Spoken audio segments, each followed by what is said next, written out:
ہم کو ضرورت نہیں ہے. کیا آواز آئی؟ پڑھ لو ہم کو. یہ آواز تو احمد آباد میں بھی آتی ہے.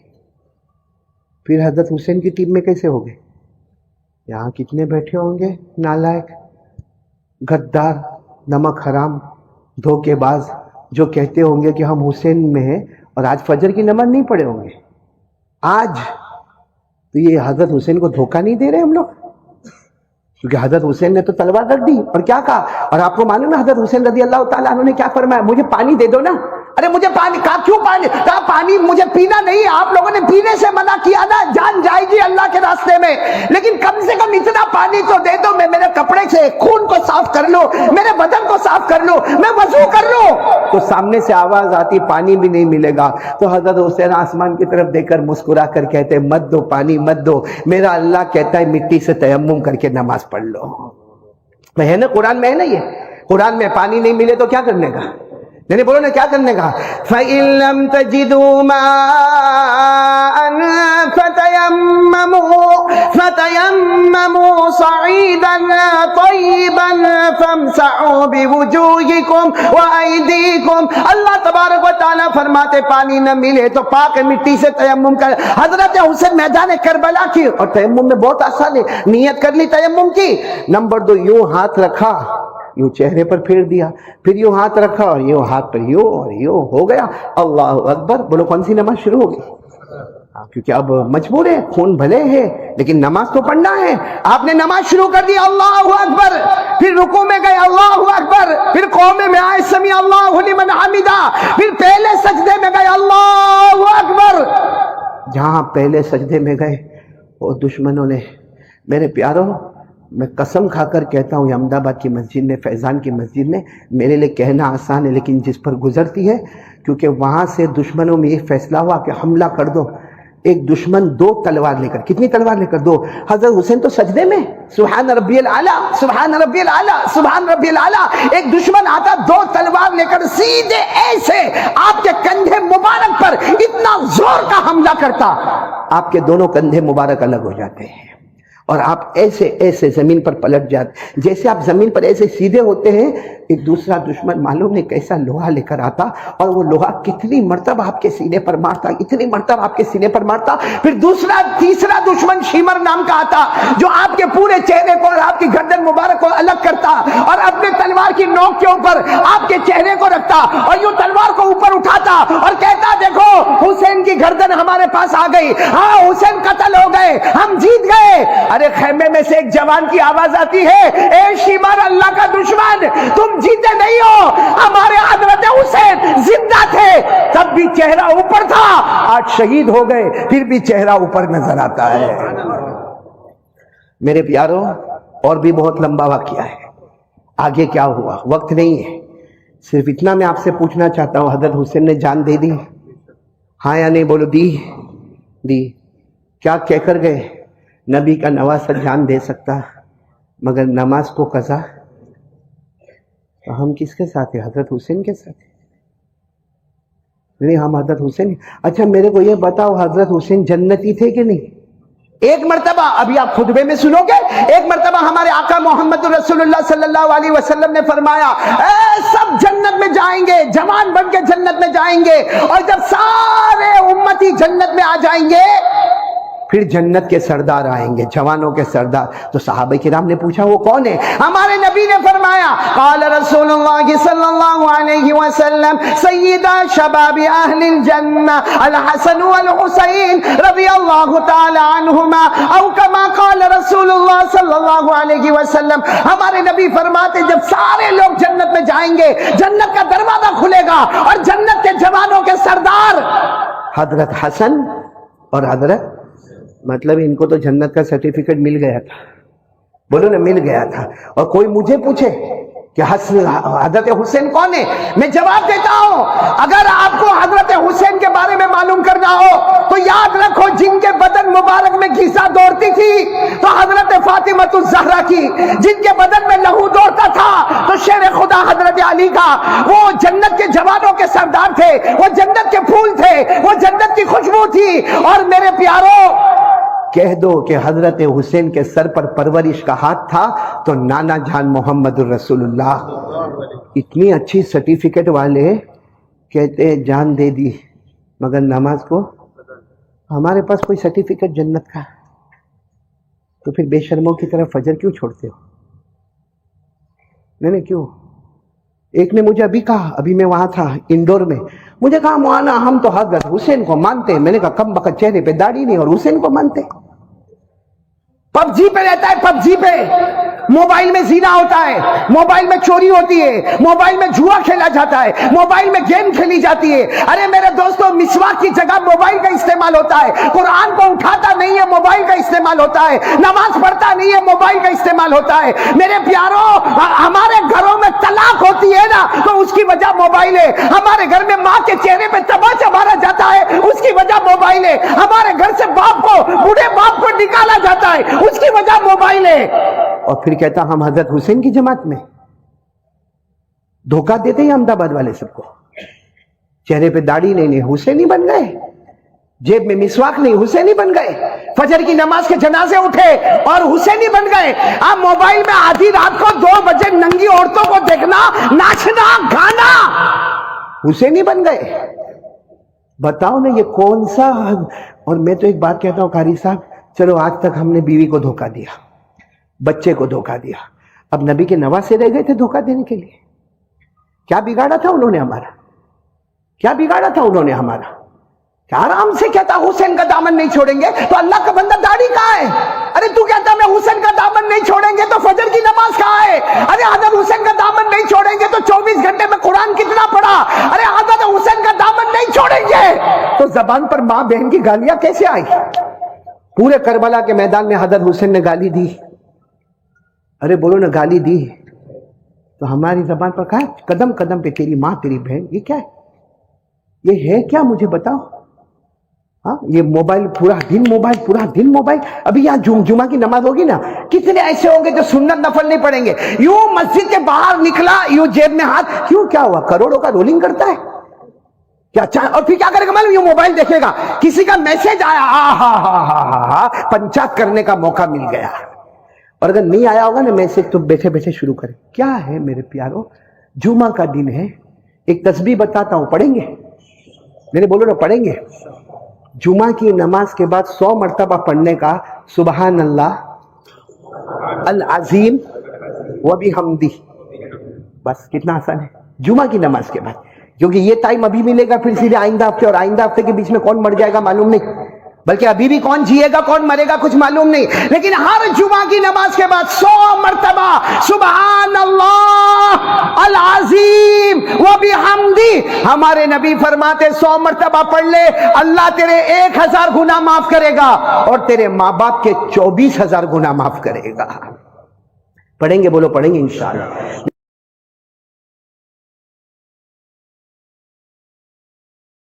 میں ایک واقعہ سناؤں آپ کو، بہت پیارا واقعہ. ایک مرتبہ جناب نبی کریم صلی اللہ علیہ وسلم تشریف فرمائے. سب سننا، اللہ کے رسول پاک صلی اللہ علیہ وسلم تشریف فرمائے، صحابہ کرام کا مجمع بیٹھا. اتنے میں ایک دیہاتی آئے. دیہاتی سمجھتے ہو نا، بدوی، عربی، یعنی دیہات کے رہنے والے. اب وہ دیہات کے رہنے والوں کے اندر وہ رسپیکٹ، وہ ڈسپلین، وہ ادب، وہ سب تو ہوتا نہیں. اب وہ آئے اور پورے مجمع کو چیرتے چیرتے چیرتے سیدھے ہمارے آقا صلی اللہ علیہ وسلم کے پاس بیٹھ گئے. حالانکہ قاعدہ یہ کہ جب مجمع بیٹھا ہو تو پھلانگنا نہیں چاہیے، اور اگر پھلانگنا ہو تو اطلاع کرے کہ بھائی تھوڑا راستہ دے دے، بھائی تھوڑا راستہ دے دے، تھوڑا راستہ دے دے. وہ سیدھے پھلانگتے پھلانگتے پھلانگتے اللہ کے رسول پاک صلی اللہ علیہ وسلم کے پاس بیٹھ گئے. ہمارے نبی کو معلوم ہے دیہاتی ہے، بدوی ہے، عربی ہے، ان کو یہ رسپیکٹ اور یہ ادب معلوم نہیں. لیکن وہ سیدھے آئے اور سلام کیا. ہمارے آقا صلی اللہ علیہ وسلم نے سلام کا جواب دیا اور انہوں نے ایک سوال پوچھا، بہت پیارا سوال پوچھا. کہا کہ این اللہ، اللہ کہاں ہے؟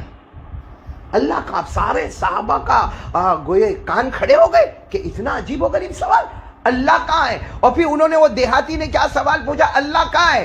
اہو قریب فنناجیہ ام ہوا بعید فننادیہ. کہا اللہ کہاں ہے؟ ہمارے آقا صلی اللہ علیہ وسلم کو سوال پوچھ رہے اللہ کہاں ہے. اور پھر وہ دیہاتی کہتے ہیں اگر اللہ قریب ہے نا تو میں آہستہ آہستہ اللہ سے بات کروں. بھائی قریب والوں سے زور سے بات کرنے کی ضرورت نہیں، میں آہستہ آہستہ اللہ اللہ یا ربنا آتنا فی الدنیا حسنہ، آہستہ آہستہ. اور اگر میرا اللہ بہت دور ہے تو میں زور زور سے دعا مانگو ربنا آتنا فی الدنیا حسنا، تو اللہ قریب ہے تو میں آہستہ آہستہ بات کروں، اللہ دور ہے تو میں زور زور سے پکار پکار کے چلا چلا کے باتیں کروں۔ ہمارے آقا صلی اللہ علیہ وسلم نے کوئی جواب نہیں دیا، کیونکہ سوال ہی ایسا عجیب و غریب تھا کہ اللہ کہاں ہے، قریب ہے تو آہستہ بات کروں، دور ہے تو بلند آواز سے بات کروں۔ ہمارے آقا صلی اللہ علیہ وسلم نے کوئی جواب نہیں دیا۔ حضرت جبرائیل آئے اور آ کر کہا اللہ کے رسول کیا معاملہ کیا ہے؟ اللہ کے رسول نے فرمایا یہ سوال پوچھ رہے کہ اللہ کہاں ہے، قریب ہے تو آہستہ بات کرے اور اگر دور ہے تو بلند آواز سے بات کرے۔ حضرت جبرائیل نے فرمایا اللہ جواب دے چکا۔ بولو اللہ جواب۔ اور کون سی آیت کریمہ آئی جو سورہ بقرہ میں آج بھی وہ آیت کریمہ ہے، جن کو یاد ہو یہاں مردوں میں میرے ساتھ پڑھے، عورتیں اپنے دل میں پڑھے۔ اللہ نے جواب دے دیا وَإِذَا سَأَلَكَ عِبَادِي عَنِّي فَإِنِّي قَرِيبٌ۔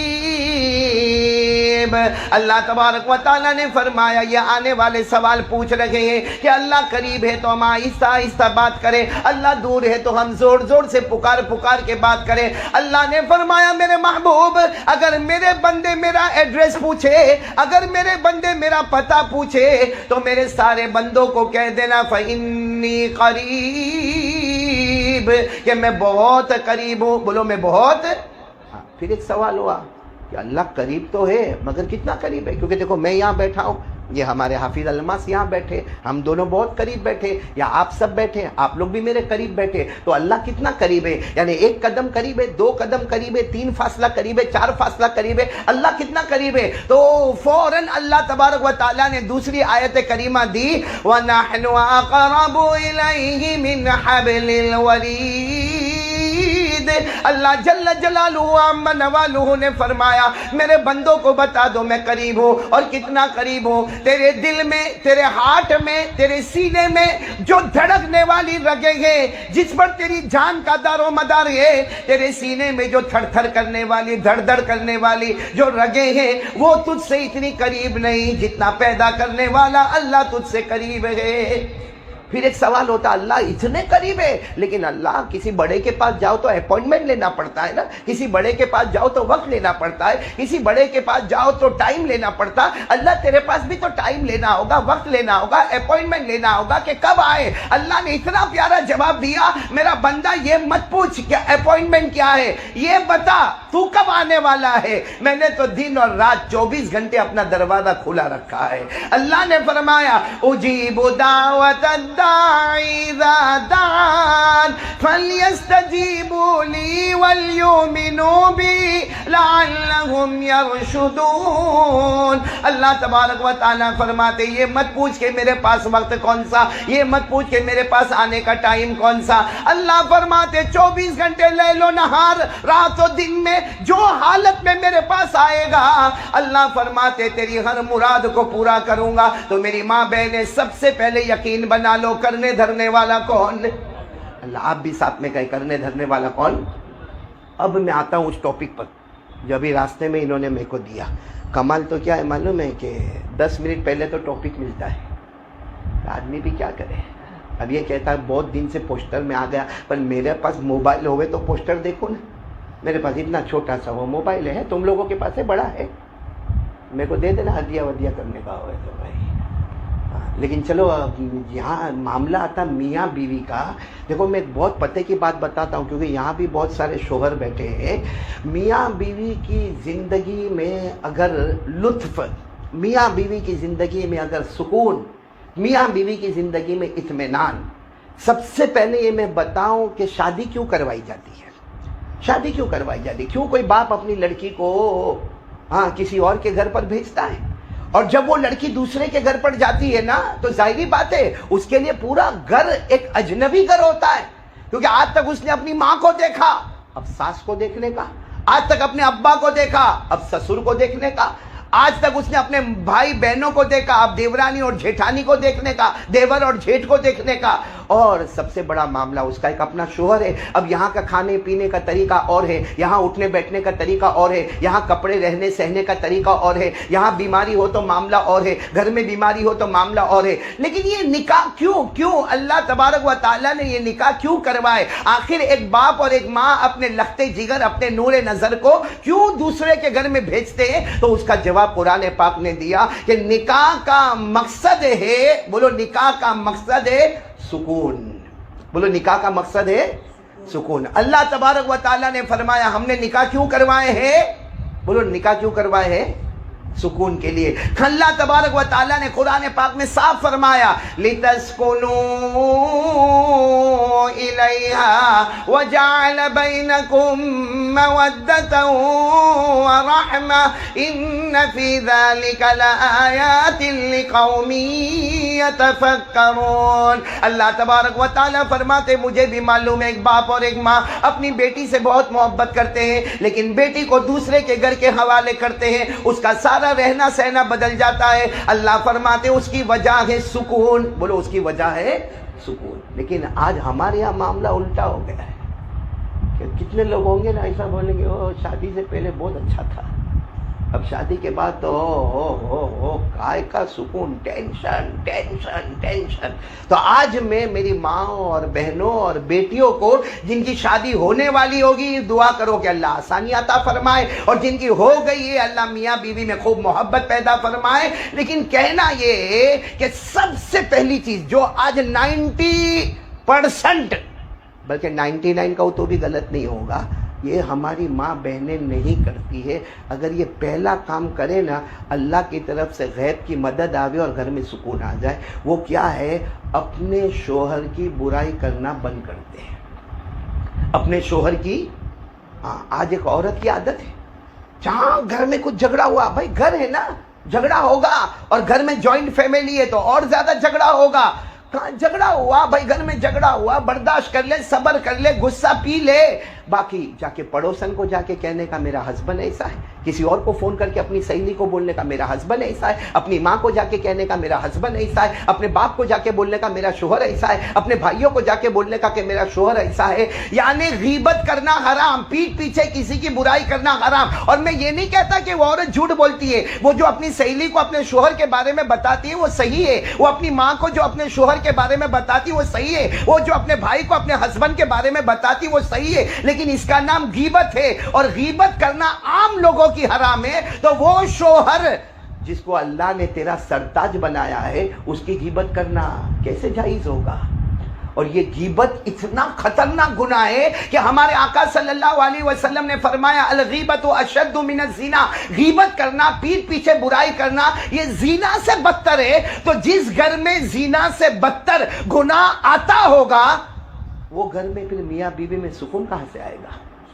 میں آپ کو ایک بات بتاؤں کہ اگر شوہر کی بھول ہے، بھول ہے یقیناً ہے، کیونکہ جو عورت کہہ رہی ہے اپنی شکایت کر رہی ہے وہ عورت اپنی جگہ پر صحیح ہے. وہ اپنی سہیلی کو صحیح بتا رہی کہ میرا ہسبینڈ ایسا کرتا ہے، یا میرا ہسبینڈ کسی اور سے تعلق جوڑتا ہے، یا میرا ہسبینڈ موبائل پہ رہتا ہے، یا میرا ہسبینڈ کام دھندے پہ دھیان نہیں. وہ جو بتا رہی ہے وہ صحیح ہے. لیکن اتنے سارے لوگوں کو اپنے ہسبینڈ کی برائی کرنے سے بہتر یہ ہوتا کہ وہ ایک اللہ کو کہتی تو اللہ کام کر دیتا کہ نہیں کر دیتا. آپ کو ایک عجیب بات بتاؤں، حضرت عمر، ان کا رعب اور دبدبہ تو سب کو معلوم ہے.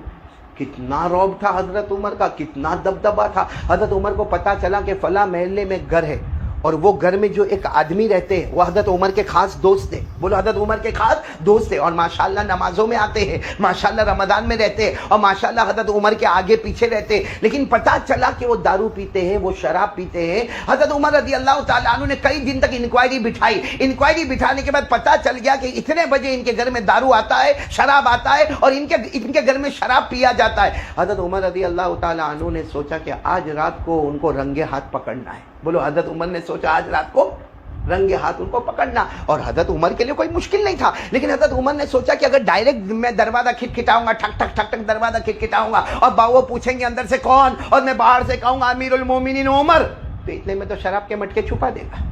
اتنے میں تو شراب کے مٹکے چھپا دے گا, تو رنگے ہاتھ تو پکڑا نہیں جائے گا. تو حضرت عمر نے پوری پلاننگ کی, رات کے سناٹے میں گھر کے پیچھے والی دیوار پہ چڑھے اور دیوار پہ چڑھ کر اوپر کا چھت کھولے, اور چھت کھولنے کے بعد سیدھے چھلانگ لگائے, اور بالکل رنگے ہاتھ ان کے ہاتھ میں شراب کے مٹکے تھے, اور دوست احباب سب شراب پی رہے تھے, اور حضرت عمر ایسے جیسے آ گئے سیدھے, وہ سب کے سب کانپنے لگے, امیر المومنین امیر المومنین امیر المومنین عمر آ گئے, امیر المومنین عمر. اور حضرت عمر نے بڑے غصے میں, بڑے جلال میں, بڑے رعب اور دبدبے میں حضرت عمر نے کہا, تم نمازیں پڑھنے آتے ہو نا, تم رمضان کے روزے رکھتے ہو نا, تم حج کرتے ہو نا, تم عمر کر کے میرے آگے پیچھے ہوتے ہو نا, اور تمہارے گھر میں یہ شراب, یہ دارو کی محفل. سننا, حضرت عمر نے تو رنگے ہاتھ پکڑ لیا کہ نہیں پکڑ لیا؟ وہ جو شخص تھے ان کو پکڑ لیا, اور ان کے ہاتھ میں شراب کی بوتل بھی تھی, شراب کا گلاس بھی تھا. لیکن انہوں نے کانپتے کانپتے کیا کہا, عمر امیر المومنین ایک بات کہوں. حضرت عمر نے کہا کہو. کہا میری ایک غلطی ہے, میں کیا کر رہا ہوں؟ ارے بولو نا, میں کیا کر رہا ہوں؟ شراب پی رہا ہوں, میری غلطی. لیکن عمر تمہاری 3 غلطیاں ہوئی, آپ امیر المومنین, آپ بہت بڑے ہیں, لیکن پھر بھی میں آپ کو بتاؤں کہ میری ایک ہوئی ہے, آپ کی کتنی ہوئی ہے؟ حضرت عمر رضی اللہ تعالیٰ عنہ چوکے, کہنے لگے میں نے کون سی غلطی کی؟ ارے رنگے ہاتھ تجھے دارو پیتا ہوا پکڑ لیا, شراب پیتا ہوا پکڑ لیا, میں نے کون سی غلطی کی؟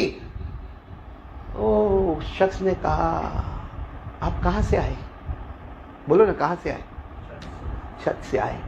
اللہ قرآن میں کہتا ہے دروازے سے آؤ, قرآن میں کہیں اللہ نے یہ نہیں کہا کہ چھت پھاڑ کے آؤ. پوچھو اللہ قرآن پاک میں فرماتا وَأْتُوا الْبُيُوتَ مِنْ أَبْوَابِهَا, اللہ تبارک و تعالیٰ فرماتے کسی کے گھر میں جاؤ, تو بولو کہاں سے جاؤ؟ اب جیسے میرے کو یہاں پر بلایا, میں سیدھے یہ دروازے سے آیا, ایسا تو نہیں کہ پیچھے والی کھڑکی سے آیا یا پیچھے کوئی سیڑھی لگائی اور وہاں سے آئے. بھائی سیدھی بات ہے, قاعدہ قانون ہے, دروازے سے آؤ. وَأْتُوا الْبُيُوتَ مِنْ أَبْوَابِهَا, اللہ کہتا دروازے سے آؤ. تو وہ شخص کہتے عمر آپ امیر المومنین ہیں, لیکن آپ کی پہلی غلطی ہے کہ آپ پیچھے دیوار چڑھے, چھت کو پھاڑے, اور پھر آپ میرے پاس آئے. کیا اللہ اس کا حکم دیتا ہے کہ چھت کو پھاڑ کے کسی کے گھر میں جاؤ؟ حضرت عمر نے کہا غلطی تو ہو گئی. کہا یہ تو ایک ہے, دوسری بھی غلطی ہوئی. حضرت عمر نے کہا وہ کون سی غلطی ہوئی؟ کہا سلام کیا کیا آپ نے؟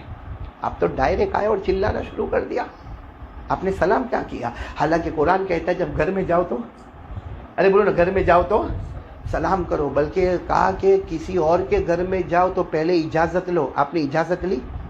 ارے بولو, آپ نے اجازت لی؟ نہیں. آپ نے سلام کیا؟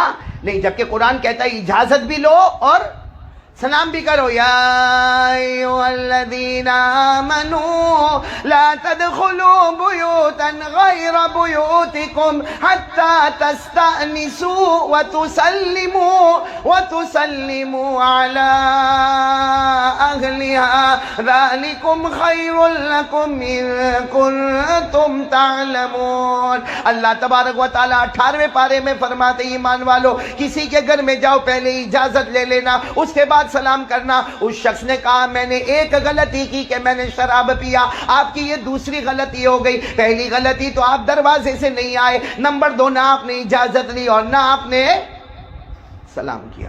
حضرت عمر نے کہا یہ بھی غلطی ہوئی. کہا ایک اور غلطی ہوئی. کہا کیا؟ کہا کسی کے گناہ کو تلاش کر کر کے آنا نہیں چاہیے. اگر آپ کو معلوم ہے کوئی گنہگار ہے, اللہ سے مانگو کہ اللہ اس کا گناہ چھڑا دے, آپ کو تلاش کر کے آنا نہیں چاہیے. حالانکہ اگر ہم غور کریں تو اس میں حضرت عمر غلطی پر نہیں تھے, کیونکہ آپ امیر المومنین تھے. آپ کی ذمہ داری تھی کہ کون علاقے میں کیا ہوتا ہے, کون سے علاقے میں دارو آتی, کون سے علاقے میں شراب آتا, کون سے. لیکن پھر بھی کہا, انہوں نے کہا کہ تیسری غلطی کسی کے گناہ کو ڈھونڈنا نہیں چاہیے. قرآن کریم نے صاف منع کیا کہ گناہ کو بھی نہیں ڈھونڈنے کا اور پیٹھ پیچھے کسی کی برائی بھی نہیں کرنے کا. اللہ نے فرمایا وَلَا تَجَسَّسُوا وَلَا يَغْتَبْ بَعْضُكُمْ بعضا, کسی کے گناہوں کو ڈھونڈنا نہیں چاہیے. آپ گناہ ڈھونڈتے ڈھونڈتے آپ میرے گھر تک آ گئے. حضرت عمر رضی اللہ تعالیٰ عنہ نے اس شخص سے معافی مانگی کہ میں مان گیا, تیری ایک غلطی ہے, میری 3 غلطی ہے, میں یہاں سے جاتا ہوں. حضرت عمر رضی اللہ تعالیٰ عنہ دروازے سے چلے گئے. اب دیکھو چونکہ یہ گناہ چھپا دیا گیا, بولو گناہ چھپا دیا گیا, یعنی غلطی کو چھپا دیا گیا. حضرت عمر رضی اللہ تعالیٰ عنہ چلے گئے. بولو حضرت عمر رضی اللہ تعالیٰ عنہ چلے گئے. ایک لمبا زمانہ گزر گیا. اس کے بعد ایک دن حضرت عمر بیٹھے تھے, وہی شخص سامنے آئے. بولو وہی شخص, کون؟ جو شخص وہ آئے سامنے آئے اور آ کے ایسے حضرت عمر کے گلے لگے. بھائی معانقہ کیا کھڑے ہو کر. حضرت عمر نے معانقہ کرتے کرتے کان میں کہا, اے بھائی اس دن میں آیا تھا, تم شراب پیتے تھے, میرے اللہ کی قسم میں نے کسی کو بتایا نہیں. حالانکہ لوگ تمہارے بارے میں پوچھتے، لیکن میں نے کبھی کسی کو بتایا نہیں کہ میں نے تم کو رنگے ہاتھ پکڑ لیا تھا کہ تم شراب پی رہے تھے. تو وہ شخص بھی معانقہ کرتے کرتے بہت روئے. کہا اللہ کی قسم اس رات کے بعد سے میں نے شراب کو کبھی اپنے منہ پہ بھی نہیں لگایا. یہ کیوں ہوا؟ ایسا کیوں ہوا؟ یہ گناہ کیوں چھوٹ گیا؟ کیونکہ حضرت عمر کا اس میں بہت بڑا کمال ہے کہ آپ نے گناہ کو دبا دیا تو اللہ نے بھی فرمایا کہ جاؤ میں نے اس گناہ کو ختم ہی کر دیا. تو آج میں ہماری ماؤں سے، بہنوں سے، بیٹیوں سے جو شادی شدہ ہیں ان سے تو بہت خاص طور پر، اور جن کی شادیاں ہونے والی ہیں ان سے، کہ دیکھو گنہگار سب ہوتے ہیں. ہمیں اللہ سے مانگو نا، اللہ سے مانگو، اللہ سے مانگو. بلکہ میں تو ایک بات کہتا ہوں، اللہ سے مانگو. ایک آیت قرآن میں ایسی ہے کہ اس کو پڑھنے کے بعد پھر اللہ سے مانگو. اللہ کے دربار میں دیر ہوگی مگر اللہ کی قسم اندھیر کبھی. وہ کون سی آیت ہے؟ بس ہماری ماں بہنوں کو وہ آیت یاد کرنا چاہیے، کیونکہ حالات تو سب کے اوپر آتے ہیں. سب کو اپنے شوہر سے کمپلینٹ ہوتی ہے، سب کو اپنی ساس سے کمپلینٹ ہوتی ہے، سب کو اپنے سسر سے کمپلینٹ ہوتی ہے. اور ہوتا بھی ایسا ہے. ساس سسر کا بھی معاملہ ایسا ہوتا ہے کہ نہیں ہوتا؟ اللہ ساری ساسوں کو ہدایت دے بھائی. اللہ سارے ہوں گی نا، یہاں ساس بھی تو بیٹھی ہوگی نا. تیری شادی ہو گئی؟ یہاں بغیر شادی والے کو میرے پاس لانے کا ہی نہیں. یہ دائیں دیکھو تو اس کی شادی نہیں ہوئی، سامنے دیکھو تو اس کی شادی. بھائی تمہاری ہوئی ہے؟ چلو اچھا ہو، ایک تو ایسا ملا. بھائی ایسے شادی والے بیٹھا کرو. ساس سسر کا معاملہ کیسا ہوتا معلوم؟ ابھی ایک کتاب میں نے پڑھا، بہت پیاری بات میں نے کتاب میں پڑھا کہ شوہر اگر چاہتا ہے کہ میں بیوی کا دل جیتوں، میں شوہر چاہتا ہے کہ میں بیوی کا، بہت آسان ہے، بہت آسان ہے. کیونکہ بیوی شاید مانگتی ہوگی بڑا موبائل، اور وہ موبائل لانے کی ہمارے اندر طاقت نہیں ہے. یا بیوی جو مانگتی ہوں گی، جو کپڑا مانگتی ہوں گی، وہ 15,000 20,000 کا ہوگا اور وہ ہمارے اندر طاقت نہیں. اتنا اچھی بات لکھی ہے کہ اگر بیوی کا دل جتنا ہونا، ہر شوہر کو معلوم ہے کہ میری بیوی کو کون سا کھانا پسند. جیسے کسی بیوی کو برگر پسند ہوگا تو کسی بیوی کو پاستا پسند ہوگا، تو کسی بیوی کو ڈوسا پسند ہوگا. آج کے زمانے میں کسی کو سینڈوچ پسند ہوگا، یا چلو نا کوئی بھی ہوٹل کی آئٹم پسند ہوگی. تو کیا کرنا چاہیے؟ شوہر ایک کام کرے، اس کو معلوم ہے جوائنٹ فیملی ہے، چپ چاپ آہستہ سے جب اپنے دفتر سے آوے، اپنے کام سے آوے، جو چیز بیوی کو پسند ہے اس کو اچھے طریقے سے چھپا کر لے کر آوے. اور جب میاں بیوی اکیلے ملے اس وقت کہے کہ دیکھ میرے پاس اتنی طاقت تو نہیں کہ میں تیرے لیے بڑا موبائل لے کر آتا، میرے پاس اتنی کمائی نہیں کہ میں تیرے لیے اچھے سے اچھا کپڑا لے کر آتا، لیکن میری بیوی میں تجھ سے بہت محبت کرتا ہوں، تجھے یہ کھانا پسند ہے، دیکھ میں چپکے سے یہ کھانا لے کر آیا، میری ماں کو بھی نہیں معلوم، میرے ابا کو بھی نہیں معلوم، میرے بڑے بھائی کو بھی نہیں معلوم، یہ لے کر آیا. سچ بتاؤ بیوی کا دل خوش ہوگا کہ نہیں ہوگا؟ بیوی کا دل اتنا خوش ہوگا کہ مجھ سے کتنی محبت کرتا ہے. اگر یہ اکیلے میں مجھے ملنا پسند کرتا ہے تو اکیلے میں میری جو تمنا ہے کھانے کی وہ بھی پورا کرنا چاہتا ہے. تو یہ سب سے اچھا طریقہ ہے بیوی کا دل بولو جیتنے کا. لیکن اس میں گڑبڑ کہاں ہو گئی معلوم؟ ایک جگہ پر میں نے کہا، پھر اس کے بعد میں تو میرے کو کہا مولانا کیا آپ نے کہا مصیبت کھڑی ہو گئی. میں نے کہا کیا ہوا؟ کہا وہ میری بیوی کو برگر بہت پسند ہے. تو میں نے کہا کوئی بات نہیں، لے گیا ہوگا. اب برگر آیا کتنے کا ہوگا؟ 25 50 100 روپے کا. زیادہ سے زیادہ بڑی جگہ سے لیا ہوگا تو 200 روپے کا. کہا مولانا پیسے کی بات نہیں ہے، معاملہ یہ ہوا کہ رات کو میری بیوی برگر کھائی، میں نے بھی برگر کھایا، اور ہم نے باہر جو ڈسٹ بن تھا نا، ڈسٹ بن اس کے اندر ڈال دیا، وہ اس کا جو پٹھا آتا ہے نا وہ ڈال دیا. اور صبح میں میری ماں نے دیکھا اور ایسا لگا کہ آج ہی قیامت کھڑی ہو گئی. اللہ ہمارے ساس سسر کو بھی سمجھنے کی توفیق عطا فرمائے. میاں بیوی کے محبت کو جتنا ہم بڑھا سکے بڑھائے، اللہ اتنی محبت ہم سے بڑھاتا رہے گا. تو خیر میں نے پہلی بات جو کہی نا وہ یہ کہ ہر بیوی یا ہر ہونے والی بیوی آج سے نیت کرے کہ میرے شوہر کی بھول ہے، غلطیاں ہے غلطیاں ہیں، کیونکہ ہماری بھی غلطیاں. جیسے حضرت عمر رضی اللہ تعالیٰ عنہ سامنے والے کے پاس گئے اور جا کر کہا اخطأت واحدۃ، تمہاری ایک غلطی ہے کہ تم نے شراب پی. انہوں نے سامنے کہا انت بثلاث، اگر میں ایک غلطی پر ہو تو عمر امیر المومنین تم 3 غلطی پر ہو. ہر ماں بہن اور ہر بیوی سوچے کہ میرا شوہر بے شک غلطی پر ہے، لیکن ہم بھی تو غلطی پر ہے، بلکہ شاید شوہر کی غلطی چھوٹی ہوگی اور ہماری غلطی بڑی ہوگی. کیونکہ کتنی ماں بہنیں فجر کی نماز ہی نہیں پڑھتی. تو فجر کی نماز نہیں پڑھنا وہ بڑا گناہ ہے کہ شوہر کا موبائل پہ بزی ہونا بڑا گناہ ہے. ارے بولو نا آپ لوگ، کون سا گناہ بڑا ہے؟ کتنی ہماری مائیں بہنیں بیٹیاں ہوگی کئی دن ہو جاتے فجر کی نماز میں، اور دیکھ رہی ہے کہ میرا شوہر نماز میں جاتا ہے اور میرے گھر کے بڑے نماز میں جاتے ہیں، لیکن یہ عورت بستر سے نہیں اٹھتی، مطلب نہیں اٹھتی ہے، نماز نہیں پڑھتی، تو وہ شوہر اگر غلطی کرتا اس سے بڑا گناہ تو ہم کر رہے ہیں۔ اس لیے سب سے پہلا کام یہ ہے کہ اگر ہم بلکہ میں تو یہاں چونکہ مرد حضرات کا مجمع نہیں ہے، ورنہ میں کہتا کہ شوہر کو بھی چاہیے کہ بیوی کی غلطی کو کیا کرے، چھپا دے، اور بیوی کو بھی چاہیے کہ شوہر کی غلطی کو کیا کرے۔ اسی لیے اللہ نے میاں بیوی کے رشتے کو لباس کہا۔ اللہ نے میاں بیوی کے رشتے کو کیا کہا؟ لباس۔ لباس کیوں پہنتے؟ بھائی ہم سب نے کپڑا کیوں پہنا ہے؟ اسی لیے کپڑا پہنا ہے کہ ہمارا سطر چھپا رہے، ہمارا بدن چھپا رہے، ہمارا ننگا پن چھپا رہے۔ اللہ تبارک و تعالیٰ میاں بیوی کے بارے میں فرماتے ہن لباس لکم وانتم لباس لہن۔ اللہ تبارک و تعالیٰ فرماتے کہ ہر شوہر اپنی بیوی کے لیے لباس ہوتا ہے، ہر بیوی اپنے شوہر کے لیے لباس ہوتی ہے، یعنی یہ اس کی غلطیوں کو چھپا دے، وہ اس کی غلطیوں کو چھپا دے۔ اور میں تو کہتا ہوں ہمارے آقا نے فرمایا تم کسی کی بھی غلطی کو چھپا دو۔ اللہ فرماتے، ہمارے نبی فرماتے من ستر مسلمہ سترہ اللہ فی الدنیا والآخرہ۔ ہمارے آقا صلی اللہ علیہ وسلم نے فرمایا کسی بھی مسلمان کی غلطی کو چھپا دے، بلکہ ہم تو کہتے میاں بیوی کی غلطی کو، بیوی میاں کی غلطی کو چھپا دے۔ اللہ فرماتے قیامت میں آئے گا میں تمام کی تمام تیرے گناہوں کو چھپا دوں گا۔ تو پہلی بات یہ ہے، اور یہ بات ایسی ہے کہ بہت ضروری ہے، شاید بہت کڑوی بھی لگتی ہے، لیکن یہ بات بالکل صحیح ہے۔ 99% ہماری مائیں، بہنیں، بیٹیاں جو بیوی بنی ہوئی ہے وہ اس گناہ میں ہے کہ اپنے شوہر کی کمپلین، اپنے شوہر کی شکایت، اپنے شوہر کی فریاد۔ ہاں میں نے شروع میں کہا دکھ ہوتا ہے، ہر عورت کو دکھ ہوتا ہے کہ میرا شوہر نے ایسا کیا، میرے ہسبینڈ نے ایسا کیا، میں نے اس کے ساتھ اتنی وفاداری کی، اس نے بے وفائی کی، میں نے اس کے ساتھ اتنا اپنا تن من دھن سب قربان کر دیا اور اس نے مجھے الگ رکھ دیا، سب ہوتا ہے۔ تو ایسے معاملے میں کس سے شکایت کرنے کا؟ اللہ۔ اسی لیے شروع میں کہا تھا لا الہ، صرف بولنے سے کام نہیں چلتا کہ ہاں کرنے والا اللہ، دھرنے والا اللہ، ہم ڈرتے اللہ سے، اور یہ چاند سورج پیدا کرنے والا اللہ، یہ بارش لانے والا، بھائی اللہ ہی ہے، سب اللہ ہی کرنے والا ہے، لیکن ہم کب اس سے مانگیں گے؟ اس لیے ابھی میں بات رہ گئی، میں نے کہا قرآن پاک میں ایک آیت ایسی ہے جس کو مانگو، اس لیے کہ میں آپ کو بتاؤں وہ آیت اتنی پیاری آیت ہے، اتنی پیاری آیت ہے، آپ میرا تھوڑا ساتھ دو گے، تھوڑا میں پیچھے سے چلتا ہوں۔ اللہ تبارک و تعالیٰ نے بہت سے مہینے بنائے، لیکن سارے مہینوں میں سب سے بڑا مہینہ کون سا؟ بولتے جو آپ لوگ، رمضان مہینہ۔ اللہ نے بہت ساری جگہ دنیا میں بنائی، لیکن سب سے پیاری جگہ کون سی؟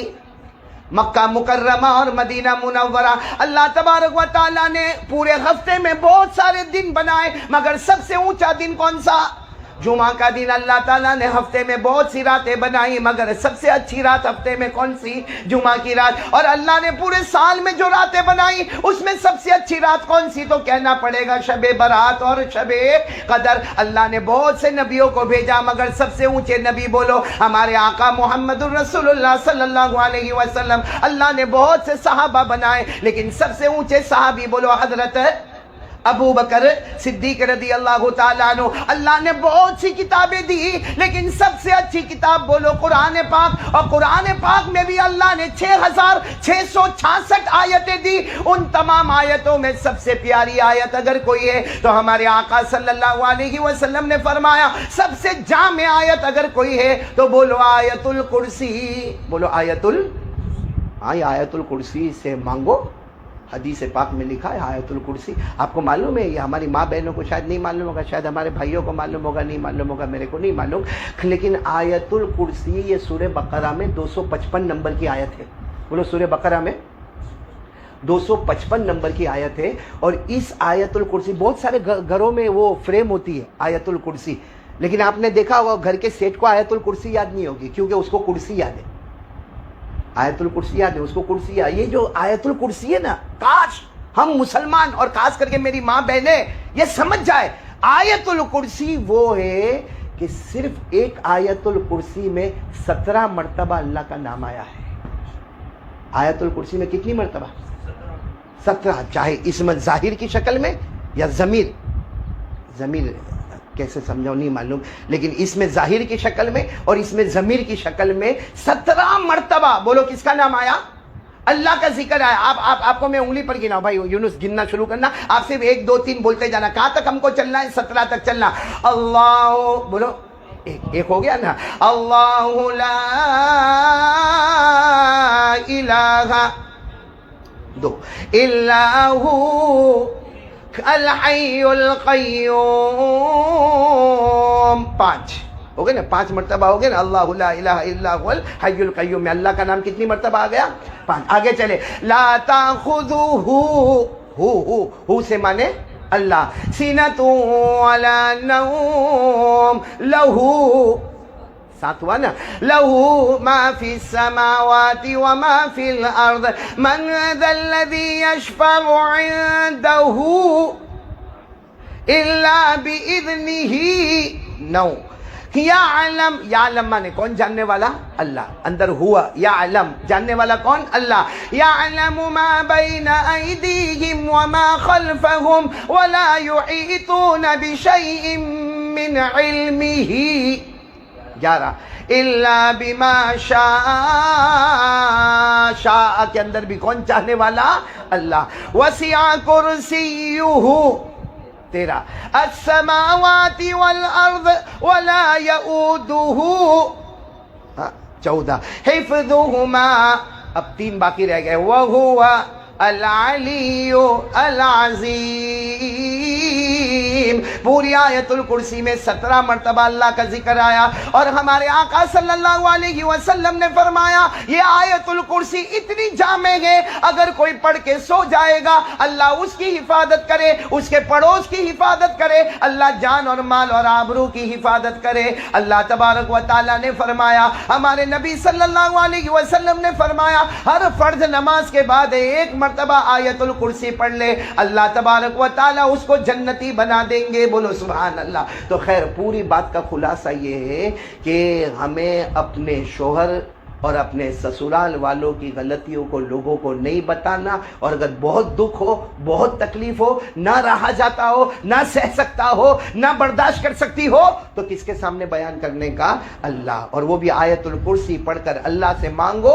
آپ دیکھو گی میری ماں بہنیں, اللہ کے دربار میں دیر ہوگی, اندھیر نہیں ہوگا. وہ غیب کی طاقت ایسی آئے گی کہ جو بہو گھر میں آئی تھی جس کا لوگ نہیں سنتے تھے, اگر وہ اللہ رسول سے تعلق قائم کرے, اللہ تبارک و تعالیٰ اپنی طرف سے اس کو عزتوں سے مالا مال کریں گے. ایک بات میرے کو یہ بتانا. دوسری بات یہ بتانا کہ اگر ہمارے میاں بیوی میں تعلقات کو صحیح کرنا ہو نا, تو ایک کام یہ ہے کہ چہرے پر مسکراہٹ ہونا چاہیے. بولو چہرے پر کیا ہونی چاہیے؟ آپ لوگوں کو بھی کہتا ہوں, تیرے کو تو بول کے کوئی فائدہ ہی نہیں, اس کو بھی بول کے کوئی فائدہ ہی نہیں. چہرے پر کیا ہونا چاہیے؟ ہمارے نبی صلی اللہ علیہ وسلم کے بارے میں لکھا, حضرت عائشہ رضی اللہ تعالی عنہ فرماتی ہے کہ میں بہت تھکی ہوتی تھی. حضرت عائشہ رضی اللہ تعالیٰ عنہ فرماتی میں بہت تھکی ہوتی, اور حضرت عائشہ یہ بھی کہتی ہے کہ ہمارے گھر میں کھانا بھی نہیں ہوتا. ایسا بھی نہیں کہ میرے نبی آئیں گے اور میں لا کر ساتھ دسترخوان بچھا دوں گی اور کھانا ہو جائے گا اور پینا ہو جائے گا. حضرت عائشہ فرماتی ایک تو دن بھر کے تھکے ہوئے اور گھر میں فقر و فاقہ ہے اور اللہ کے رسول پاک صلی اللہ علیہ وسلم آنے والے ہیں. حضرت عائشہ فرماتی میں بھی تھکی ہوتی, لیکن حضرت عائشہ کہتی جب میرے نبی آتے اور میں دروازہ کھولتی اور میرے نبی السلام علیکم کہتے اور میں وعلیکم السلام کہتی, حضرت عائشہ فرماتی میرے نبی آ کر جو مسکراتے تھے, اللہ کی قسم آپ کی مسکراہٹ کو دیکھ کر میں سارے غموں کو بھول جایا کرتی تھی. اور حضرت عائشہ فرماتی وہ بھی مسکراتے اور میں بھی مسکراتی. اسی نے کتابوں میں لکھا گھر میں داخلے کے وقت اگر شوہر بیوی کو دیکھ کر مسکرا لے اور بیوی شوہر کو دیکھ کر مسکرا لے, دونوں کو 100 شہیدوں کا ثواب مل جاتا ہے. کتنے شہیدوں کا؟ 100 شہیدوں کا ثواب. صرف گھر میں داخل ہو تو چہرے پر مسکراہٹ. اور لیکن ہمارے یہاں الٹا معاملہ ہے, یا تو شوہر کا دماغ گرم ہوگا, وہ باہر کا سارا دکان کا ٹینشن. حالانکہ یہی شوہر, یہاں بیٹھے بہت سارے, یہی شوہر اگر باہر کسی اور سے ملے گا نا, کوئی اس کا دوست ملے گا, ارے السلام علیکم, وعلیکم السلام, کیسا چلتا, کیا ہوتا, اتنا ہنس ہنس کے بات کرے گا. اور گھر میں آیا سارا ٹینشن اس کے چہرے کے اوپر ہے. وہ بیوی ہنسنے والی تھی وہ بھی نہیں ہنسے گی. اور کبھی کبھی شوہر بیچارہ اچھا ہوتا ہے, ہاں دماغ اس کا بہت سکون والا ہوتا ہے, وہ سارا گھر کا ٹینشن باہر چھوڑ دیتا ہے, بلکہ موبائل کا بٹن بھی سوئچ آف کر دیتا ہے. اب گھر میں آتا ہے السلام علیکم ہنستا ہوا, تو وہ کم بخت بیوی کھٹی کڑی کا پیالہ پی کے تھوبڑا چڑھا کے بیٹھی ہے, تو محبت کہاں سے ہوگی؟ اس لیے یہ بھی ایک سنت ہے کہ میاں بیوی جب گھر, اور یہ چھوٹی چھوٹی سنت نہیں ہے, یہ بہت بڑی چیز ہے، اس میں ہمارے گھر کے سکون کا راز ہے، اس میں ہمارے گھر کے چین اور عافیت کا راز ہے۔ ہم سمجھتے ہیں یہ کیا ہو گیا، چلو گھر میں آ کے دیکھ کر مسکرائے، اور چلو بیوی نے مسکرایا، کیا اس سے ہمارے گھر کا جھگڑا ختم ہو جائے گا، کیا ہمارا قرضہ ختم ہو جائے گا؟ میں کہتا ہوں ہاں ختم ہو جائے گا، کیونکہ ساری سوچ اور ساری فکریں جہاں ختم ہوتی ہے وہاں ہمارے نبی کا طریقہ شروع ہو جاتا ہے۔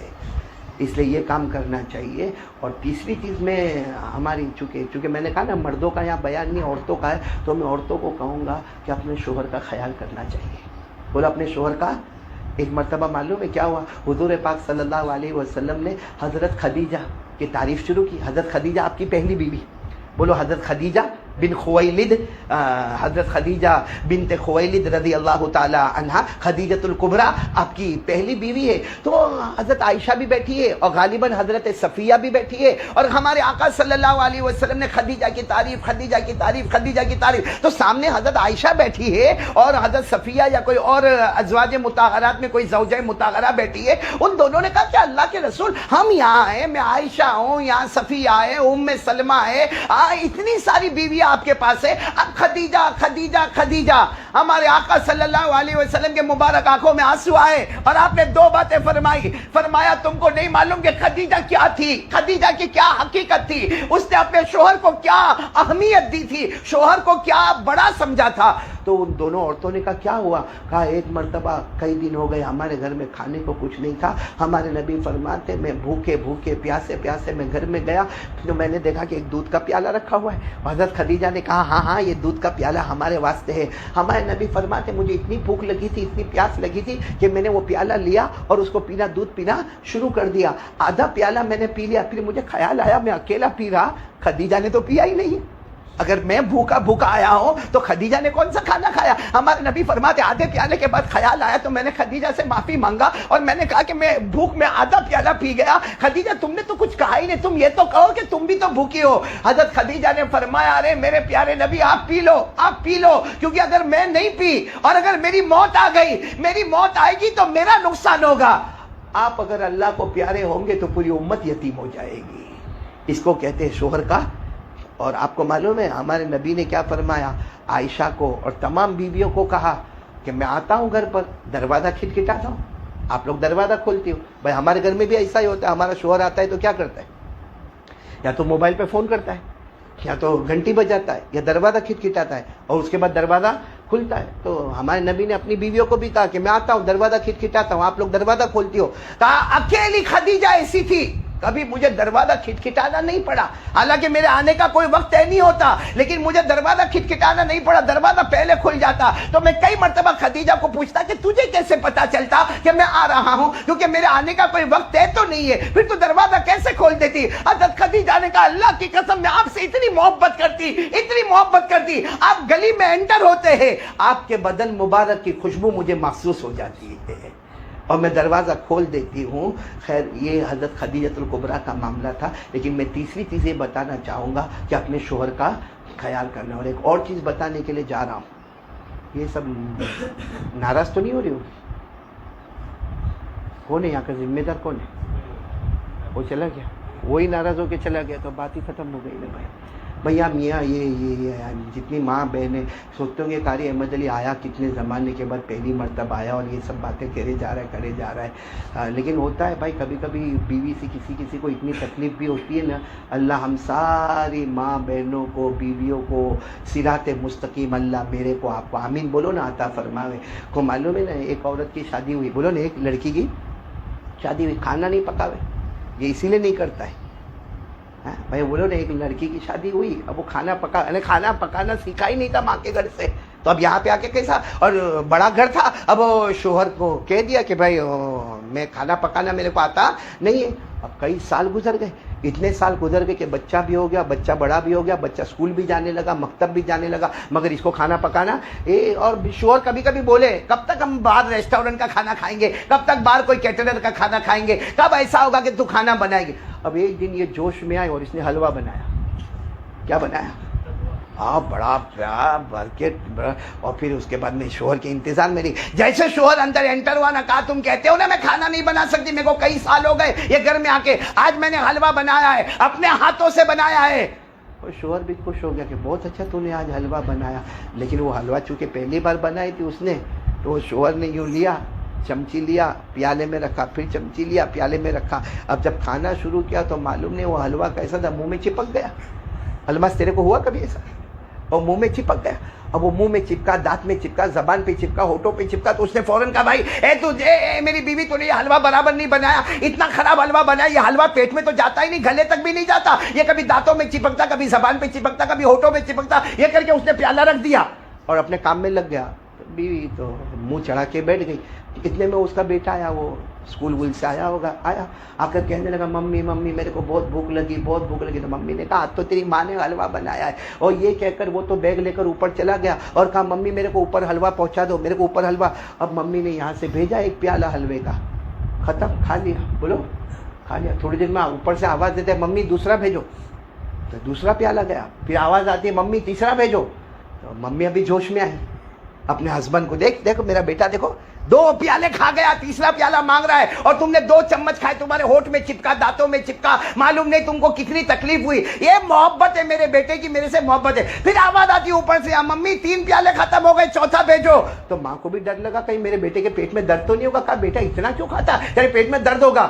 تو اوپر سے کہتا کھا رہا ہوں, میری چوپڑی پھٹی ہے, چپکا رہا ہوں, اب ایک چوپڑی باقی رہ گئی, وہ چپکا لوں تو بات ختم ہو جائے. تو اللہ ہماری ماں بہنوں کو بھی سمجھنے کی توفیق دے.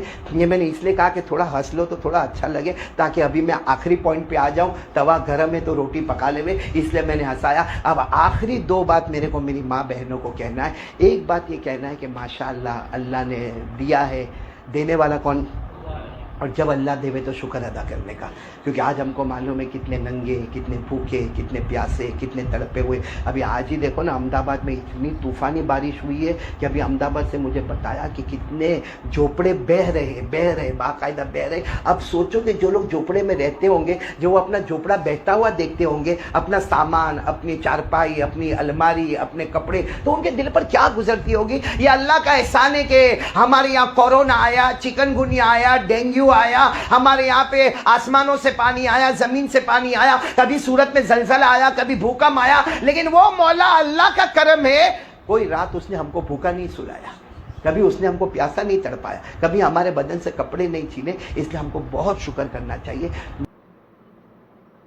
تو یہ تھا مولانا صاحب کا بہت ہی بہترین بیان تھا. اللہ تعالیٰ آپ کو جزائے خیر عطا فرمائے, اور اللہ تعالیٰ مجھے بھی اور آپ لوگوں کو بھی اس بیان کے اوپر عمل کرنے کی توفیق عطا فرمائے.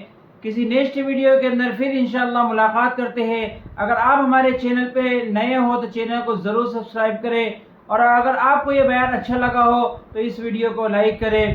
کسی نیکسٹ ویڈیو کے اندر پھر انشاءاللہ ملاقات کرتے ہیں. تب تک کے لیے آپ اپنا خیال رکھیں. السلام علیکم ورحمۃ اللہ وبرکاتہ.